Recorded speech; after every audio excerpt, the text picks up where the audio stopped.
urupfu rurarya ntirwijuta, rwokanyagwa ntirurobanura, kandi ikindi ntiruteguza. Icyo ukwiye kumenya uyu munsi ni wo wawe. Navuga ngo niba bigushobokeye jya uhora witeguye. Umunsi usohoyemo ujye uteganya ko ari wo wa nyuma na nyuma ku buzima bwawe. Hanyuma nugirirwa amahirwe bukongera bukira bugacya, ushima Imana ariko wongera wibuka yuko ashobora kuba ari wo wa nyuma wawe, bityo ukore nk'uzapfa ejo. Benshi bashobora kutakubera isomo, ariko ubyumva iyo rwaje cyangwa se rutwaye umwe mu bo wari uzi wakundaga se, cyangwa umwe wo mu bo hafi bawe. Iyi rero ni inkuru ibabaje, ni inkuru y'incamugongo, ni inkuru iteye agahinda cyane ku bakunzi b'umukozi w'Imana w'umuhanzikazi witwa Musabyimana Gloriosa. Musabyimana Gloriosa rero mwamenye cyangwa mwakunze ku mazina ya Gogo. Ubwo hari abatari bazi yuko yitwaga Gloriosa, bari bamumenyereye ko ari Gogo. Inkuru ibabaje iravuga ko uyu Gogo yitabye Imana.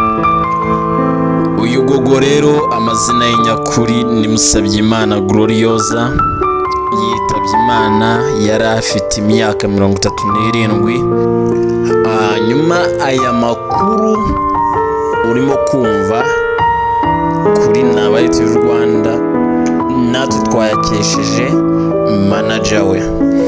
Ni ukuvuga ngo avuga ko bari muri hoteli yo muri Kampala, bari baragiye mu giterane, ariko hanyuma tugarutse inyuma gato n'ubundi Gogo cyangwa se Musabyimana Gloriosa akaba yari afite n'ubundi uburwayi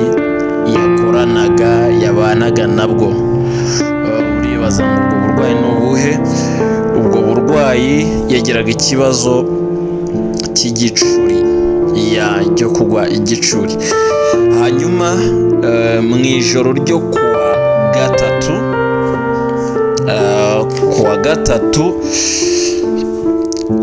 saa 3:35 z'ijoro nibwo Gogo yitabye Imana. Hanyuma saa 11 Gogo nibwo yerekanye ibimenyetso by'aya ndwara n'ubundi nababwiye yagendanaga cyangwa yabanaga nayo. Hanyuma manager we avuga ko icyo gihe bahamagaye abanyamasengesho nk'uko byari bisanzwe, baramusengera, ariko bakomeza kubona yuko Gogo ari kubura imbaraga cyangwa se byarenze byakabije bijyanye n'uko ubundi byajyaga biba. Bakoze iki? Bamwihutanye kwa muganga. Avuga ko nubwo bamujyanye kwa muganga n'ubundi bakomezanyije n'abo banyamasengesho.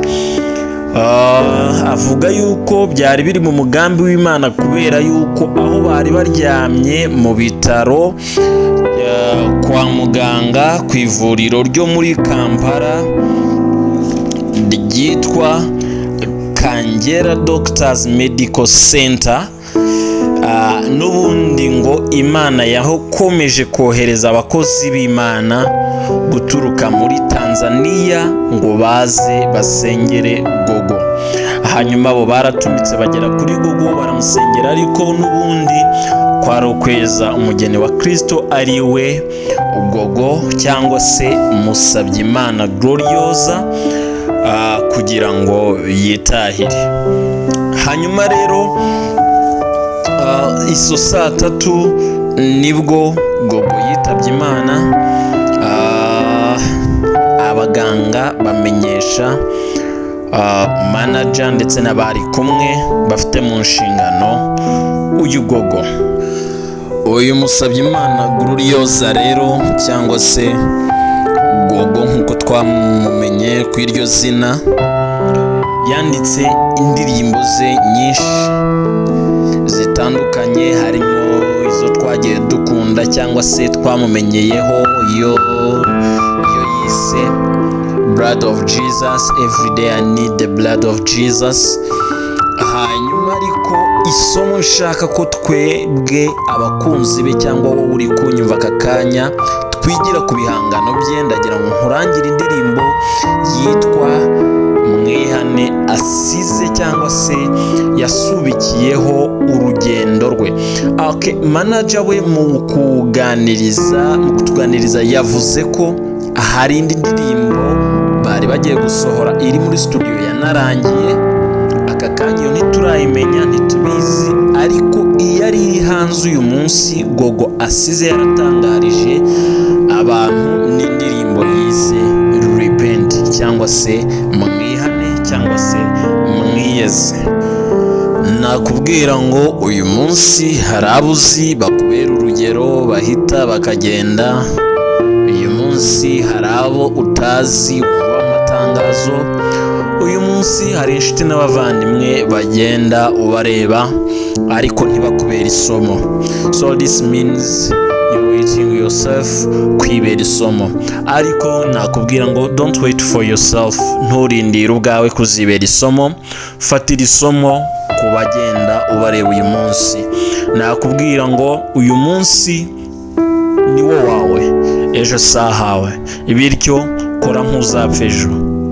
My dear friend, dukore nk'abazapfa ejo, dukore nk'abazapfa ejo. Birababaje cyane ariko bijye bikwigisha kandi bikwereke yuko urupfu ari inzira ya twese. Musabyimana Gloriosa hari ibikorwa byinshi asize, yabwirije abantu ubutumwa bwiza. Uyu munsi we wibaze ngo nasiga iki, uyu munsi we wibaze ngo nakoze iki, uyu munsi abaye ari ngewe ugiye nasiga iki. Nusanga ntacyo, please kora nk'uzapfa ejo. Nusanga gihari, sigasira ubuhamya bwawe hanyuma ukore nk'uzapfa ejo. Ndabakunda cyane, reka dukomeze tuvuge ngo